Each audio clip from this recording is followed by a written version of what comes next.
the self-managed studio. This presentation will provide an overview of my past experience of trying to push forth this idea of self-management in design studios. I'm trying to transplant these practices from Brazil to the United States, and specifically here at the University of Florida. And you're part of this experiment. I'm proposing this, and we're going to try, but I don't know if we're going to succeed or to what extent we're going to be able to. We probably need to adapt things. But here's my attempt to share in a few minutes what it was like doing self-managed studio in Brazil. First of all, I want to talk a little bit about self-management in general, which is not a word that has been associated much with design. I was involved with self-management because of social movements, particularly the workers' movement that is guided by ideologies and proposals like socialism and anarchism. But we can also connect self-management to other social movements. For example, the way how women organize, sorority principle is somehow relatable to self-management. So basically, in many of these social movements, self-management means managing the self. And that's the opposite of managing the other, or hetero-management. And as you probably are suspecting, when I say hetero-management, are you really talking about heteronormativity here? Well, yes and no. Hetero, the word, means other, right? So you are heterosexual because you like the other gender. That's what is the definition of it. But hetero does not only means the other in terms of sexuality. And here we're talking about managing the other and not managing yourself, which is an interesting aspect of this word. If you analyze, you apply it to understand what's going on with capitalism. So the concept of hetero-management has been created by the workers' movement to criticize the capitalist structure or system, and it has been enriched by other social movements, the black movement, the feminist movement, and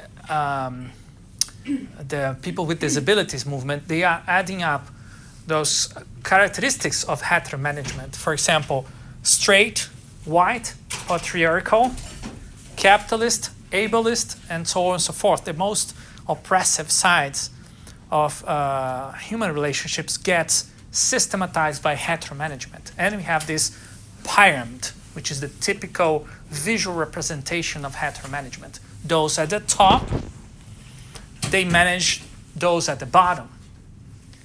But that means no one is managing who's at the top. Think about it. They are not managing themselves. And also people at the bottom, they don't manage themselves.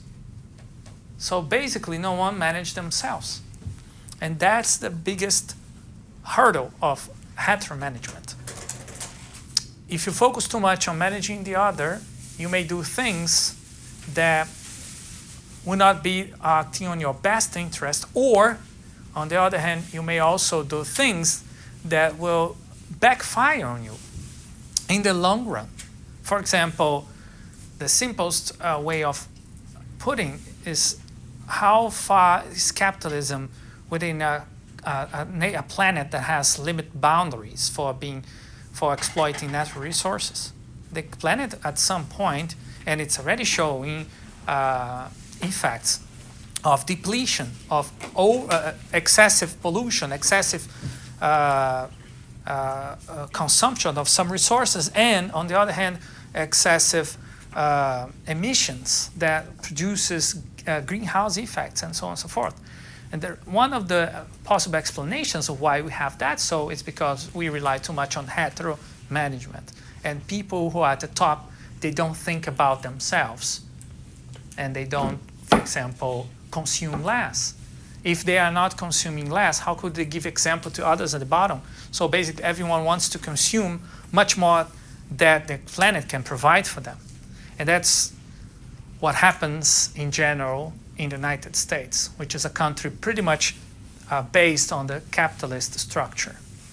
This artwork you are seeing here is a really rich depiction of the capitalist structure, and many of those examples comes from the United States.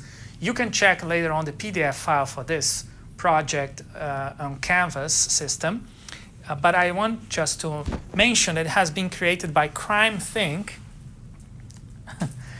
It's a very interesting name, Crime Incorporated, as if you could have a company that would produce crime. So it's basically a kind of irony in itself, but it's indeed an anarchist collective who produce quite some interesting critical punk anarchist anti-capitalist work. And they have a book on work, criticism of alienated work in capitalism, with very interesting design artworks that try to provide a systemic view of the system. Later on you can check and understand why people are at the bottom and why they are being exploited and through which ways. Because once you start to look at what are the ways how they are being exploited, you will see clearly the role of design in there. Design is basically mediating all those social relationships you see in this picture. There are many interfaces here. You could generalize that everything that design produces is an interface, whether it's that a graphics on a printed paper or a product physically positioned in a room. This is all interfaces. And designers are those responsible for designing those interfaces. But these interfaces are working to keep the current structure mostly, to keep it standing, although in a very precarious way. So here is a diagram for you to think about how design works in hetero-management. You have, of course, the hierarchy between managers and workers. Managers at the top, workers at the bottom, and interfaces between them that plays many roles, but most importantly, it's a buffer that alleviates the tension between this collective here and the other collective or an individual here on the top. Because if managers are exploiting workers, workers sometimes get fed up. They want to kill the manager. Sometimes it has happened in history, or they want revenge in some other ways. That's why managers keep themselves physically away from workers. So they will typically install their business office on the top of a factory where they can watch over the workers on the shop floor. That's an interface that produces and maintains that inequality and alleviates the tension. And why is designers on the horizontal line? Why aren't designers and users on this vertical line? Because designers and users, these roles in society, they are a bit ambiguous. If you say you are a designer, you may be a manager, but you may also be a worker. Most of the times, you're going to be a worker thinking to be a manager. That's called false consciousness. And you're going to act as if you are a manager, and you're going to try to exploit workers. But while you do so, you end up exploiting yourself more and more. That is also what happens when designers start to think they are entrepreneurs. They are creative professionals that can work out of any they can develop their creativity and express their freedom to create out of bounds. But at the end of the day, they need to pay their bills, and that bills will come from their clients, that will be paid by the money they get from clients, and clients will impose restrictions and constraints in their projects.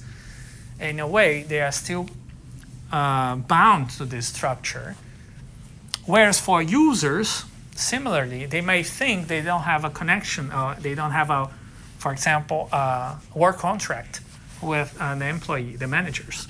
But they are still being managed in a soft way. They are soft managed, or they can be steered, directed to certain ways. For example, as users of Microsoft or any other big tech company, we might think that their technologies has been designed for us in a non-neutral way.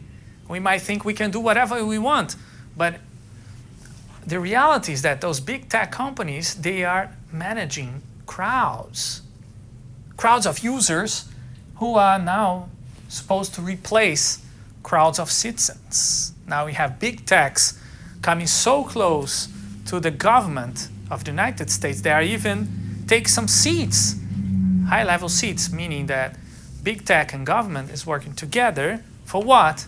To keep users at the workers' level, so they cannot manage themselves. So there's definitely an ambiguous role for designers and users. And an interesting thing is that we can, as much as serve the managers, we can also serve the workers. That's basically what self-management helps us to figure out. But before we jump into what design can do in this context, let's look at the history of self-management once again. I'm just going to show you 2 slides about that. You can search later on to get more information. And there are also people here who have so many different experiences of learning or listening or even using socialist structures that later on you can talk about. But this movie is accessible to everyone. It's Modern Times by Charlie Chaplin. In 1936, he created this, one of the biggest pieces ever created for cinema that already provides a very interesting criticism of the capitalist work structure, heteromanagement, and specifically the interfaces. So this picture looks like something that you could see today, right? There's a boss talking to a worker. The worker is half naked, and the boss is full packed in this suit, and the boss is talking through a television. Imagine 1936, right? And these technologies were fictional at that time. They didn't have that kind of video call function, but they're already anticipating something that would become so widespread nowadays, especially after the pandemics, right? The managers popping out on your screen and demanding work from you, or even surveilling your work, looking at you without letting you look at them back. This is all an interface. But as much as there are interfaces for heteromanagement, there are also interfaces for self-management. I'm bringing here an example from Yugoslavia. Yugoslavia was probably the most socialist country that had the most advanced self-managing practices. And this picture was taken in 1976, and it depicts an assembly of workers in a textile factory. As you can see, a lot of women participating, and everyone can have a say on the future directions of that factory, what they're going to produce, what is going to be the aim of how much to produce within a time being, and what are the overall plans for the future of that factory. These were all discussed amongst the workers, and the workers could change the direction of the factory. That's not something you can typically see in a capitalist country, although a lot of people who are critical about capitalism are trying to update capitalism and infuse capitalism with some socialist practices. And self-management is nowadays being incorporated even by big techs, big companies, especially those that they have like idealistic premises, like we want to change the world for the better. At some point in their history, they try self-management to some degree. Of course, later on they might drop it. That's what happened in most of these big techs. Before, when they were small techs, they were doing self-management. But in Yugoslavia, they were big, and they were still doing self-management because they had this socialist ideology that supported it. When capitalism ideology is in place, it's very hard to keep self-management, and that's why you need to have counter-ideologies to compensate for that. So you basically need to have a democracy where these ideologies can confront each other. But what I want to draw attention to is that this is also an interface, and you can have a role in designing the way how people can participate, have dialogues, decide things, and make things together. Wow, this looks so much like co-design, right? Yes. You are anticipating, well, the point I want to get to is that designers can indeed facilitate self-management or complicate sometimes, but can they learn this? That's my question as an educator. Well, I learned myself by engaging with social movements.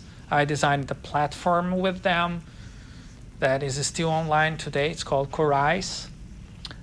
We designed many things as part of that platform, including a digital social bank system where each community could design their own money, so to speak.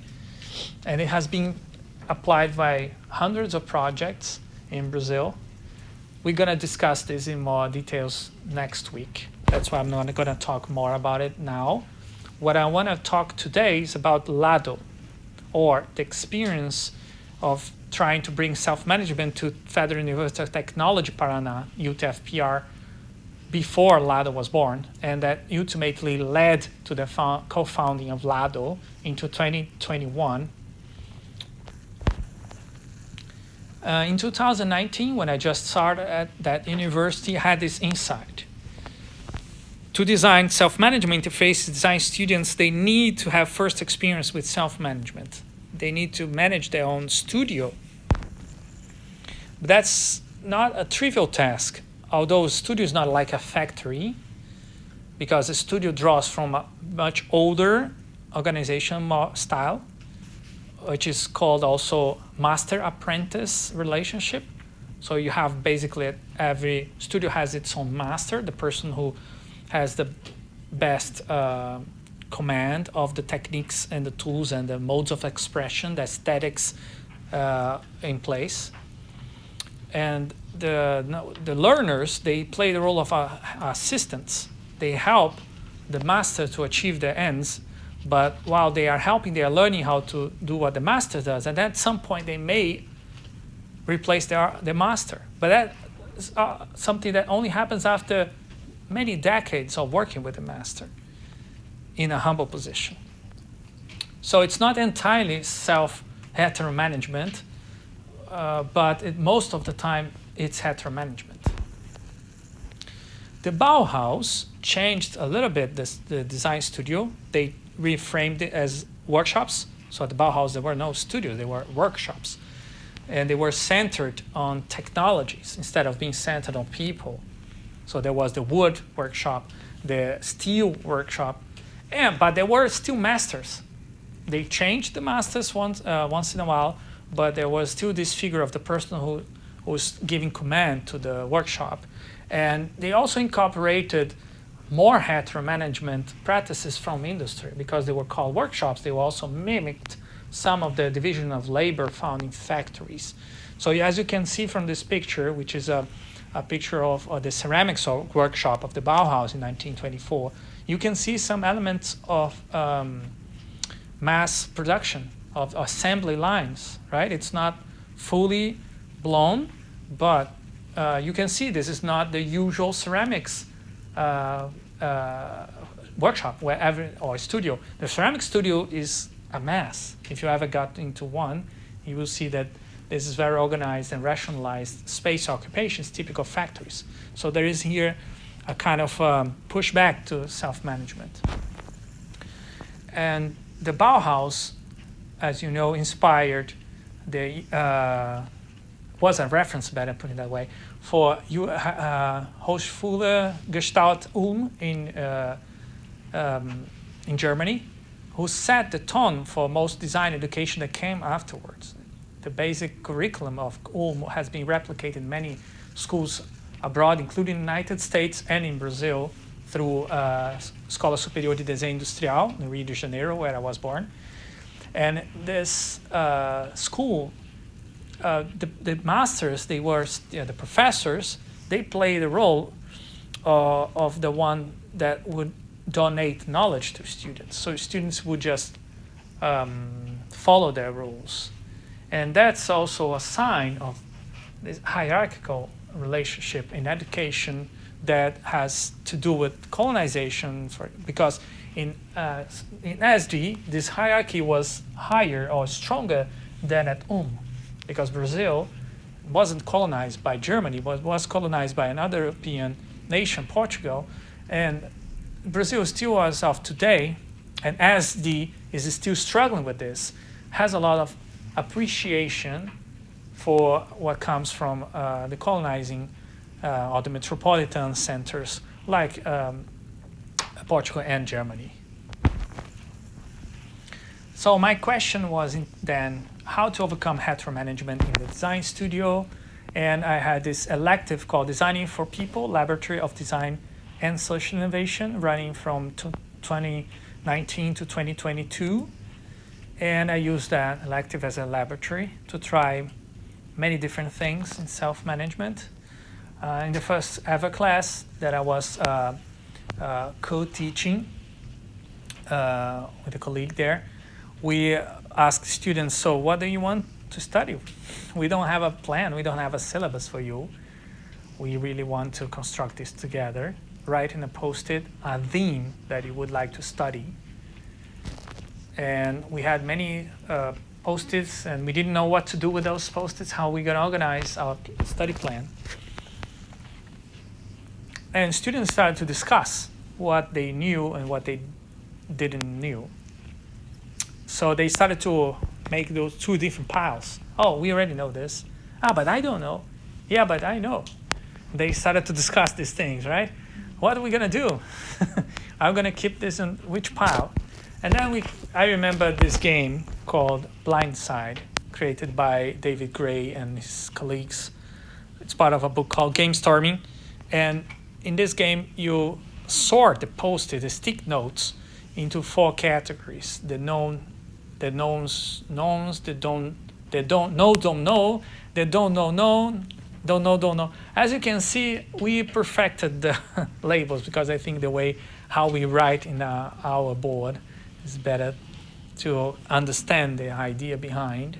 So we add the pronoun we. We know that we know, or we know that we don't know.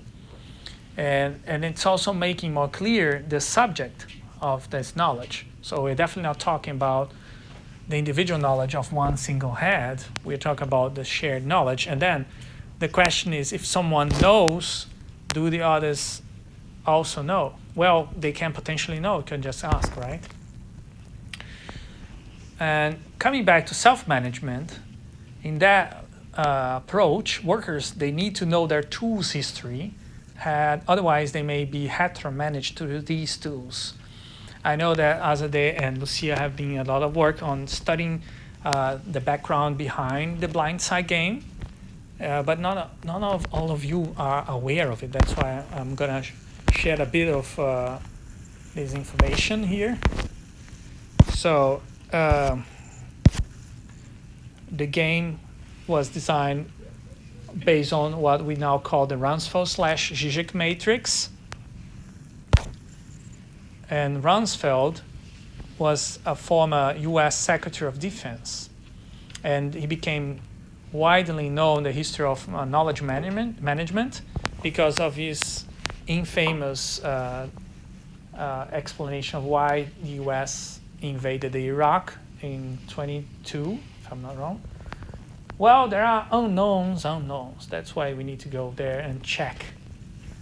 Well, so a lot of journalists thought he was bamboozling the media, and indeed he was. Let's take a look at what were his actual words.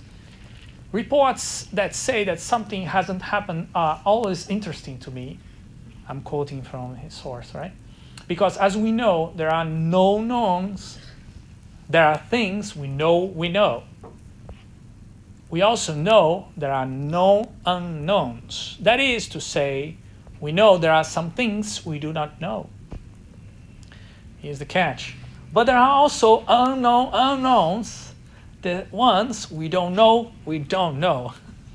So basically you can justify, that's my words back, okay? Okay, well, you can justify about anything based on that, right? Mm-hmm. Why did you do that? You can just reproduce the same discourse everywhere for any kind of reason. It doesn't say anything. And it looks wise, right? Well, he went ahead and wrote, he put up this idea on the title of his memoir. So he really accepted the bamboozling title. And yeah, he has this a memoir. Well, there's so many things that this guy is accused of being responsible for the deaths of millions of people. There are some people consider him to be a war criminal because the Iraq War was pretty unfounded, and all of those chemical and biological weapons that he suggested that they could have, or even worse weapons that they didn't even knew that existed, they weren't there. There was just this dictator there that was trying to keep hold of the country together. And after the Iraq was invaded by US, the country never managed to organize itself back to the same level of economic activity and especially sovereignty. Now Iraq is still, and let's say the entire Middle East is under a very fragile political situation, in parts because of that war. So Donald Rumsfeld really tried to make things simple and very untrue by using that tool. So that tool, that diagram that looks wise, fancy, it's in fact, let's say, an empty speech, right? But it has a serious background. Some analysts suspect that Donald Rumsfeld got the idea from the Johari window that was being used by NASA and other government agencies at that time. So he probably heard or saw a presentation by someone using the Johari window that already includes the knowledge in relationship to the self and to the others. So basically the Johari windows help you realize, I don't know this, but I know someone who knows, and draw the distinction between the things that you don't know, someone knows, and the things that nobody knows. That's why the Johari window was created in the first place. While looking at Donald Rumsfeld's discourse and his practice, and being a very outspoken critic of the United States, Slovenian philosopher Slavoj Žižek, he wrote an article telling Donald Rumsfeld is definitely trying to bamboozle the public, but there is something that he missed in his presentation that is even more powerful and more neglected than the unknowns unknowns, which are the unknown knowns, the things that we don't know that we know and we do all day long. For example, ideology. Ideology is a long time topic of his interest, and he has this, beyond this article I just mentioned, he has this very good very good movie or documentary, The Pervert's Guide to Ideology, that I recommend you so badly to watch, and watch it together because it's a lot of fun and very deep. He's basically explaining or explicating some very famous scenes in the history of cinema through a criticism of ideology. And he's not saying that ideology is something that we should get rid of, like some people think that ideology is always bad. He's just saying ideology is the way how we are.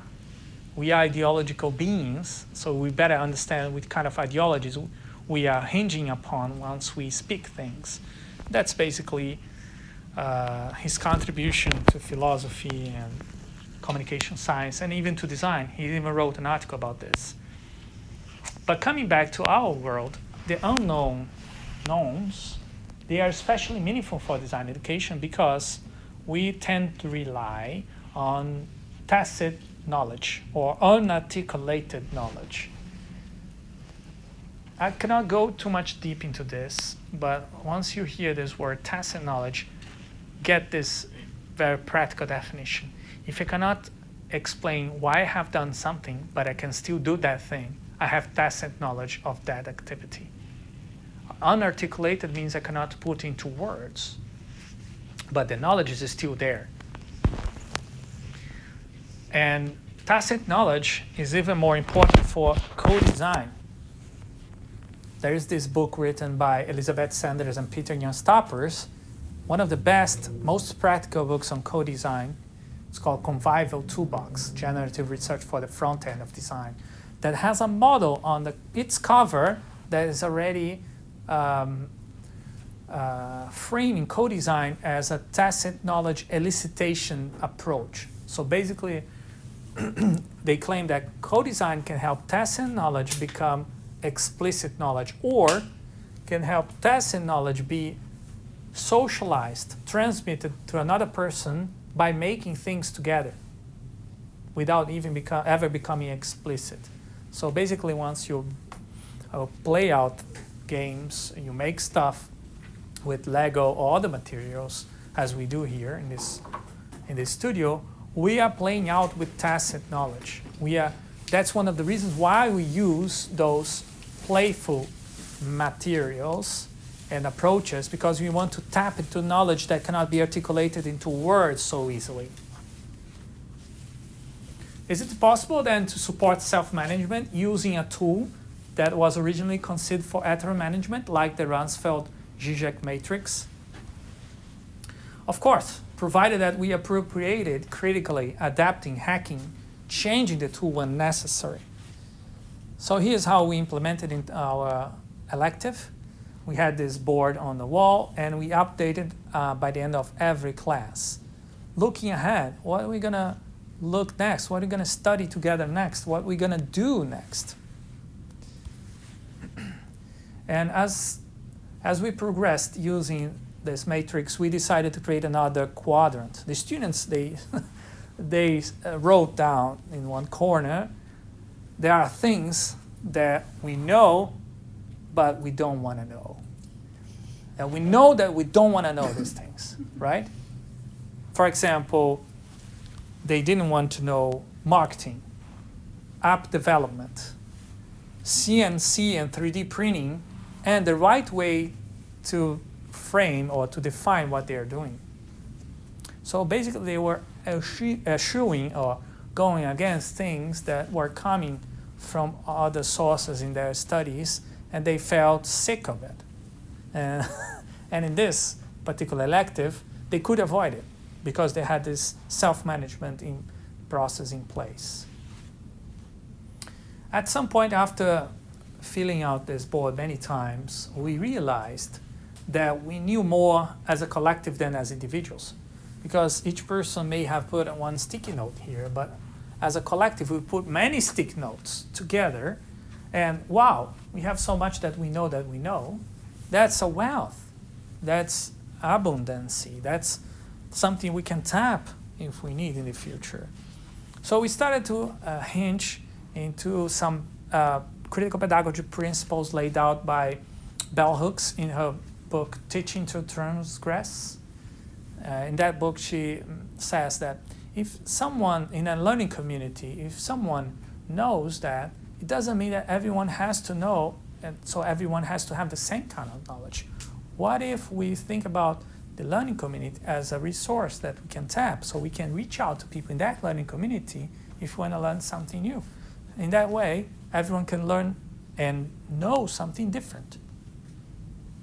It's a very profound way of thinking about education. Most of the time, education, especially in the banking style, the heteromanagement style, will try to standardize so that everyone has the minimum basic knowledge. Everyone has the same knowledge in other ways.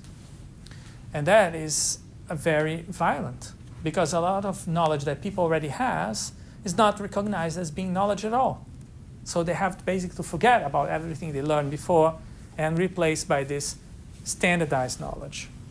What Bell Hooks and other critical pedagogy scholars like Paulo Freire, they devised a way of learning together as a community collectively, but that doesn't mean everyone knows the same, everyone says the same, everyone can express that individuality precisely because they acknowledge that they have different knowledge, they want to reach out to a point where everyone knows differently. They don't want to homogenize knowledge. They don't want to achieve that goal. So here's how we implemented this vision. So there are many ways how students could take initiative and do things to share that knowledge. The most simple one is one student lecture. So undergrad students started to lecture to each other. Oh, you want so badly to learn this? There is a student here who knows something about infrastructure. And then he was giving a lecture on infrastructure. And of course, for that student, there is also a teaching experience he's gaining, but it's definitely not in the way how you would get if you would be an official teacher. The person can experience teaching in a more lighter way through these kind of self-managed lectures. We also had workshops after those lectures and dialogues, because if a professor like me is teaching, it seems like I cannot avoid being associated with the authority that this knowledge comes from. But if another student is teaching or giving a lecture, it gives much more openings, much more possibilities for questioning and debating what is being brought to the table. One of the workshops was reading and writing a political manifesto about design. And we decided to write this manifesto using cloth. We assembled, we woven together parangolé, which is an artistic fashion item created by Helio Oiticica to emphasize the importance of the periphery participation in art. And it was also one of the earliest examples of participatory art in general, not just in Brazil. He's really well known in that field. And we brought this to design as a means to talk about or to express the necessity of having very different political visions compiled together. So once we wrote this political sayings or the things that we wanted to speak up to the world, we noticed there was some students writing things very much aligned with what Bolsonaro and his right-wing supporters thought. So these people were in the class, and they felt like they had space to speak up, which was interesting because we had in the same class left-wing and right-wing. And they wrote sentences that were completely opposite. Like one of them said, "Power to the oppressed." And the other one wrote, "Doing things correctly." Following the rules. Being a nice citizen. And we compiled that together, and it became a bit weird, strange, because there was representing very different ideologies, but that's what democracy was about. So we celebrated that, and we wrote a paper about this, because the resulting aesthetics is monstrous. It's very strange, and we decided this was actually on purpose, and we liked it. We liked the fact it wasn't nothing like a modern design. And you already have spoken and discussed with Rafael Angelon, the author of this paper, so you now know a little bit more about the background story behind this.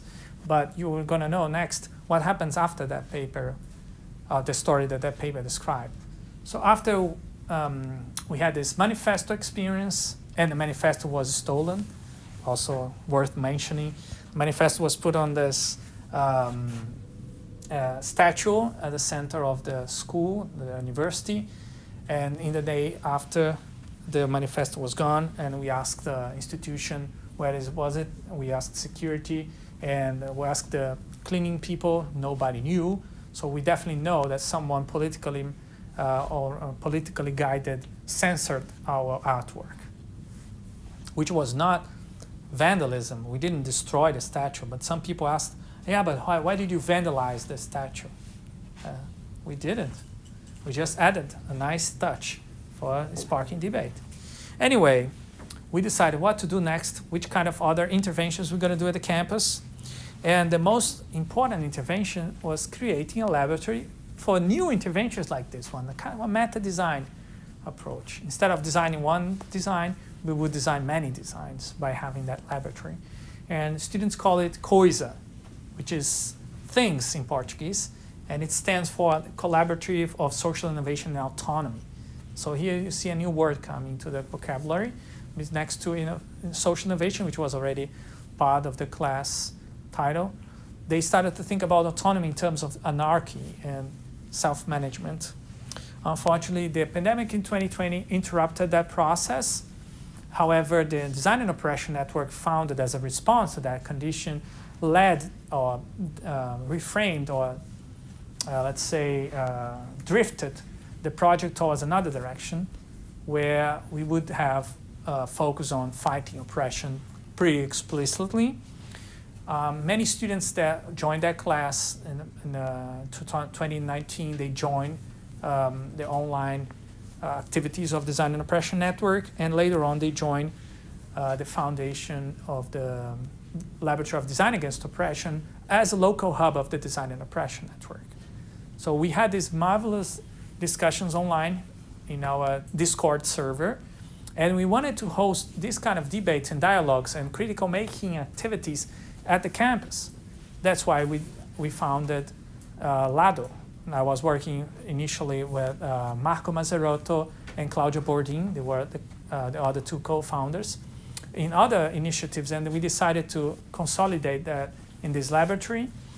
We had the opportunity to share a room with other activities. And the students who joined this studio, they critically reflected on how they learn how to learn and design how to design.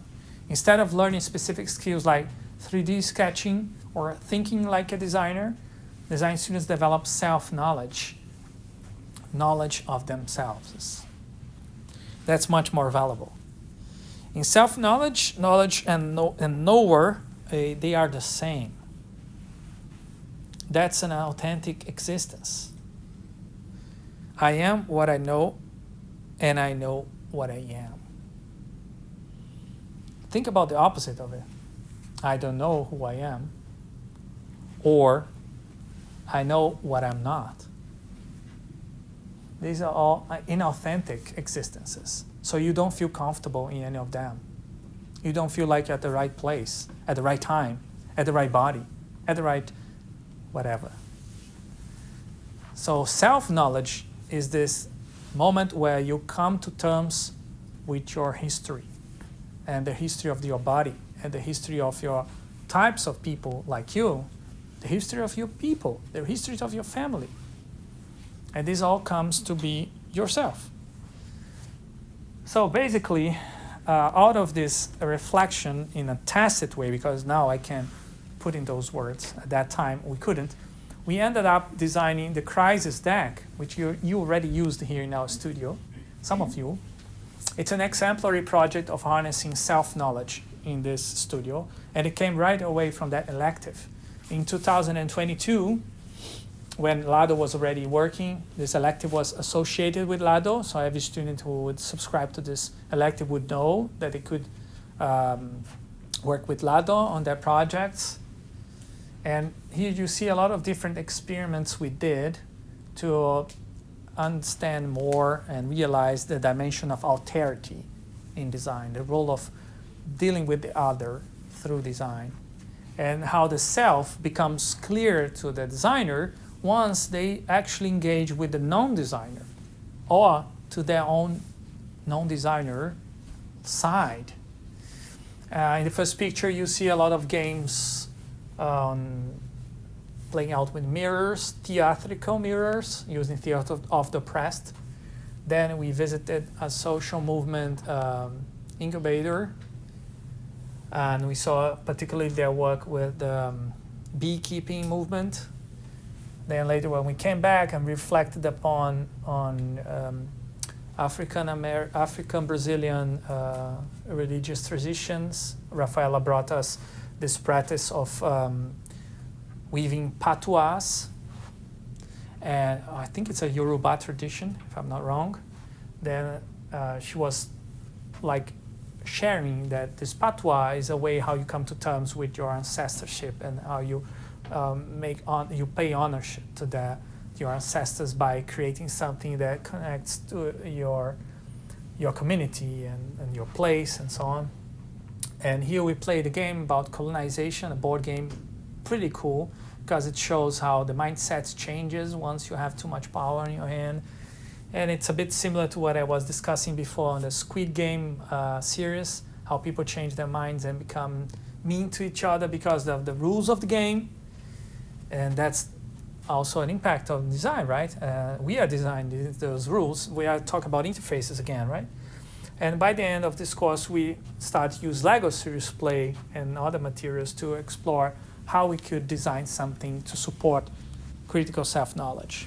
And the following slides are focusing on or giving a more detailed explanation or translation of what we were modeling. Students found out that the university did not encourage them to interact with the other. On one side, the university door distinguished what is true from false knowledge, and every other knowledge tradition outside the university or non-academic, to put it another way, they are not valid. And as a result of this, the designers trained at the university, they believe they are some kind of gods or deus in Latin. And they started to play out with this wording, designer, which means a god-like designer. The person who thinks to be an enlightened, creative person, but remains staring at the wall, not seeing anything. You can see the model from the other side, how the penguin expresses that contradiction pretty lively and humorously. He's trying to look at the window, but the university is basically not letting them see the world or read the world properly. But the problem with this particular design education program is that those designers, students, well, they could be entertained with that program, but the ones that were critically minded, who understood what was going on, wanted to do something different, they could only do design history. They could only study what past designers have done against oppression or to make a society, a more just society. They had no way how to learn how to actually work with social movements. So design history is one way how you learn, indeed. But what do you do next once you actually want to rehearse that same past and you want to do something similar today? There was a gap definitely there. So the university was setting forth to fulfill some spaces in industry, a demand for new designers. However, the students, they felt like there was also a demand from social movements. And university could show students that they could work in social movements. And in fact, there were people actually living on wages that were paid by social movements, NGOs. It's rare, but they do exist. But the main reason is not because there is a shortage of position. It's just because most designers don't even try to get into these movements, and as part of the democratic process of self-management, to claim that they need a designer as part of the institutionalized aspect of that social movement. So they need to hire a designer because this is going to be important for their activities. If designers don't join social movements and make that claim, this position won't never be available. Someone has to start. So students wanted to create some kind of tool that will help to raise critical consciousness of these possibilities. And they went for a card deck. Probably because of my card deck collection and the simpleness of this material and object, right? They could design a card deck within the time frame they had available in that course. So we started by analyzing the existing card decks in my collection I had there in Brazil. Nowadays, you've got here a bigger collection that I had there. I just recently bought a new case for it. So the Meta Toolkit, the toolkits of toolkits, is growing, and there's room for you to purchase and put more in there. But one particular card deck that became very inspirational for us was a tarot deck, a traditional one. And students got really, wow, these pictures, they are so ambiguous and meaningful. They have so many different possibilities of interpretation. We should go for it. If you want to support students in this existential crisis of not knowing what to do, where to go to industry, where to go social movement, where to open a new company, whatever, then they could use this card deck at that moment when they are in the senior year. They started to interview their colleagues, their peers, and they assembled the interview data using the sympathy map, which is, of course, an altered version of the empathy map, which is one of the most famous game storming activities. A lot of people use this in design research, design thinking, UX design, whatever, when they are focusing on designing for the other. But over here, they were thinking about designing for themselves. That's why empathy was not the best way to frame it. It was more like sympathy, what we have in common, instead of talking about what we have different. And after that, they modeled the most common crises they heard, they identified in those sticky notes using LEGO Serious Play. But notice that although I did have the Duplo model there, the Duplo system there, I prefer to use the traditional small LEGO because we were dealing with detailed, we needed detailed expression for this one. They were prototyping basically an image that only by look at the image you would figure out that crisis, and you had that ambiguous feeling that you got from tarot. And we prototyped and took pictures of those images in a single session, almost 3 hours for doing all of that, which is incredibly fast in terms of co-design project. So we ended up having a prototype that we test next week. An important feature of this card deck, it has two sides. Each side has one aspect of the crisis, and you are supposed to read by flipping through the cards and trying to see the opposition between those sides and figure out what they mean for you. And after they had this entire card deck, they started to test out with another peers, senior students who were not enrolled in this class. And I started using my own supervision activity. Whenever a new student was starting a project at Lado, particularly the final work, I would employ those cards so that these students will think about an existential crisis they are going through that moment and try to make the project fulfill that crisis or help them overcome that crisis, and not just themselves, but other people who are also going through that crisis. So it helped them to identify with other people that are like-minded or in the same context. This is similar to asking questions about positionality, but what I'm doing here is focusing on one specific contradiction shared. So two of these students who participate in those tests as test subjects, they asked about the project. Hey, Fred, is this project still going on? Who's going to finalize the prototype? And I told them, well, the students are gone. The semester is over. Would you like to pick up this project and continue? They said, wow, great idea. Let's do it. It's an open source Creative Commons after all. So they could actually continue the design. They start sketching many alternatives, forms and shapes to convey those same messages instead of relying on the Lego pictures, which was cumbersome. And they slowly but surely got this visual language. They drew a lot from icon design and how information is designed. And they turn back to other students who hasn't participated before. They did this workshop where they discuss the cards.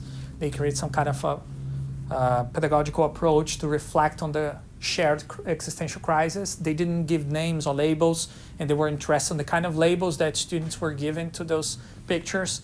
They changed based on watching the recordings of that session. So here, as you can see, the research got more rigorous when they took over, and they published a paper about this crisis deck in 2024, last year, where they explained this whole history behind the critical pedagogy and theater of the press backgrounds.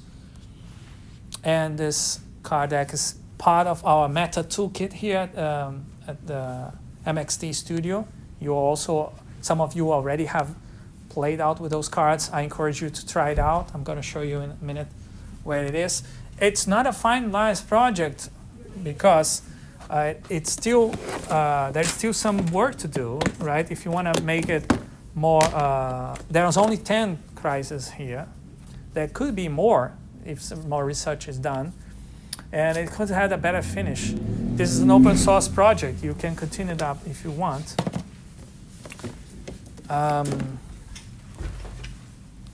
And I also took these cards to the DRS 2024 Boston Doctoral Consortium. I gave a keynote about existential crisis as a doctoral researcher.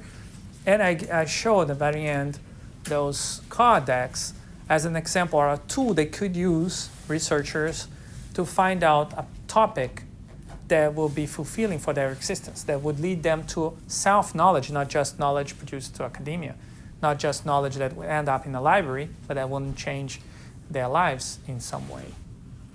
And interesting enough, I asked them, while watching those cards, please stand up if you feel like you're undergoing such an existential crisis. And it turns out that this card particularly was very popular. All right, to wrap up, the self-managed studio produced self-knowledge. Students soon realized that they are not just individuals, they are also collective design body. When I say self-management, I'm not talking about individual management. I'm talking about the self in terms of being us. And it's the foundational practice behind self-conscious design, or designing the self in and for itself. Now I'm being very Hegelian in my words. It might be difficult to understand what I mean, but doesn't matter. You may realize this if you repeat in your mind many, many times what did I mean by that. And you may get a different meaning of this, which is fine. So designing the self in and for itself instead of designing the other for another. Who is the other that we are designing most of the times is the user. Who is the another? The manager. So we basically, if you are in a hetero management system, we are designing users for managers. So basically, we are helping managers to exploit users. But in designing the self, in self-conscious design, we design ourselves for ourselves, conscious who we are. That's what it means. In a diagrammatic way, what I just wrote and what I just said can be conveyed in this way. There are interfaces at the center, there are workers on the top, workers at the bottom, and users on the left, users on the right. And you may ask, where are designers? How should we position ourselves in self-management, in these self-conscious designs? Well, everywhere. It could be, but basically, in self-management, we design interfaces as workers, right? That's already well established. If you want to join self-management as a boss, you're already not understanding what it is, right? You need to be a worker to be doing self-management. Similarly, in self-conscious design, we need to design interfaces as users. All right, folks. You can take a look at the references later on if you want to check more in-depth discussions about this.